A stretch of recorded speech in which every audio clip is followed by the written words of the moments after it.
Guys, आज हम बात करने वाले हैं एक ऐसी खबर की जो पहली बार देखने पर टेक्निकल लग सकती है, लेकिन अगर इसे आसान भाषा में समझा जाए तो इसका सीधा संबंध भारत की रक्षा, आत्मनिर्भरता और भविष्य की हवाई टेक्नोलॉजी से है।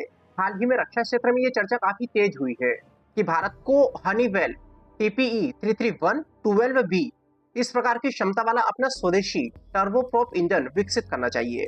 लेकिन सवाल है कि ये इंजन क्या है, भारत की इसकी जरूरत क्यों पड़ रही है, और अगर हमारे पास एयरक्राफ्ट्स, मिसाइल्स और रॉकेट बनाने की क्षमता है तो फिर ऐसा इंजन अभी तक क्यों नहीं बनाया गया। है guys, welcome to global access. सबसे पहले समझते हैं कि खबर क्या है।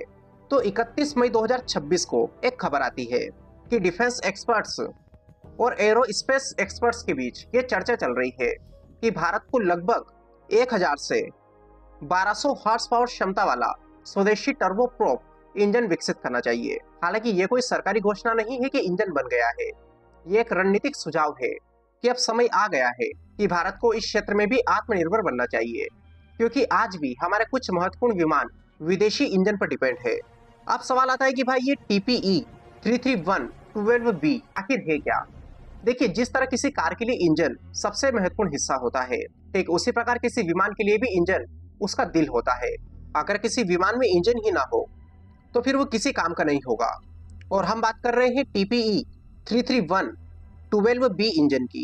ये अमेरिकी कंपनी हनीवेल के द्वारा बनाया गया एक टर्बोप्रोप इंजन है। इस इंजन को कई प्रकार के विमानों में इस्तेमाल किया जाता है। भारत के STT-40 विमान में भी इसका इस्तेमाल किया गया है। STT-40 भारत के द्वारा विकसित किया गया एक ट्रेनर एयरक्राफ्ट है, जिसका पूरा नाम है हिंदुस्तान टर्बो ट्रेनर 40। जब कोई नया पायलट भारतीय वायुसेना में शामिल होता है तो उसे सीधे लड़ाकू विमान उड़ाने नहीं दिए जाते। सबसे पहले उसे ट्रेनिंग विमान पर उड़ान सीखनी होती है। STT-40 इसी काम के लिए बनाया गया है। ये विमान भारत की सरकारी एरोस्पेस कंपनी HAL के द्वारा विकसित किया गया है। इसे भारत की सबसे बड़ी उपलब्धियों में से एक माना जाता है। अब यहाँ पर एक दिलचस्प बात कि विमान भारत ने बनाया, डिजाइन भारत ने विकसित किया, अधिकांश सिस्टम भारत ने विकसित किए, लेकिन इंजन की बात आती है तो ये अमेरिका से आता है। यानी विमान का सबसे महत्वपूर्ण हिस्सा अभी भी विदेशी है। गाइस, आपने डोर्नियर 228 विमान का नाम सुना होगा। ये विमान भारतीय तटरक्षक बल, नेवी और कई सरकारी एजेंसियों के द्वारा इस्तेमाल किया जाता है। यह समुद्र की निगरानी, गश्त, परिवहन और कई अन्य कार्यों में उपयोग होता है। भारत में इसका भी निर्माण किया जाता है, लेकिन इसमें भी इंजन विदेशी तकनीक पर आधारित है। यानी कि यहाँ भी पूरी तरीके से आत्मनिर्भरता नहीं है। अब जरा आप सोचो कि अगर किसी दिन इंजन की सप्लाई रुक जाए तो क्या होगा, क्योंकि दुनिया में कोई भी देश हमेशा दोस्त नहीं रहता। अंतर्राष्ट्रीय राजनीति समय के साथ बदलती रहती है। आज जो देश सहयोग कर रहा है, ऐसा बिल्कुल जरूरी नहीं है कि वो हमेशा वैसा ही करेगा। इतिहास में कई बार देशों पर टेक्निकल प्रतिबंध लगाए गए हैं। भारत भी ऐसे अनुभवों से गुजर चुका है। 1998 में जब भारत ने परमाणु परीक्षण किया था, तब भारत पर कई तकनीकी प्रतिबंध लगाए गए थे। कई विदेशी कंपनियों और देशों ने कई तकनीकों की सप्लाई रोक दी थी।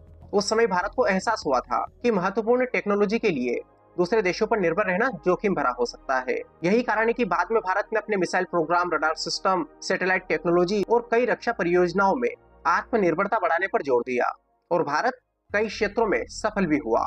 लेकिन विमान इंजन अभी भी सबसे कठिन क्षेत्रों में से एक है, क्योंकि विमान को दुनिया भर के अधिकांश देश बना सकते हैं, लेकिन उच्च गुणवत्ता वाले विमान इंजन बनाने वाले देशों की संख्या अभी भी बहुत कम है, क्योंकि ये अत्यंत जटिल टेक्नोलॉजी होती है।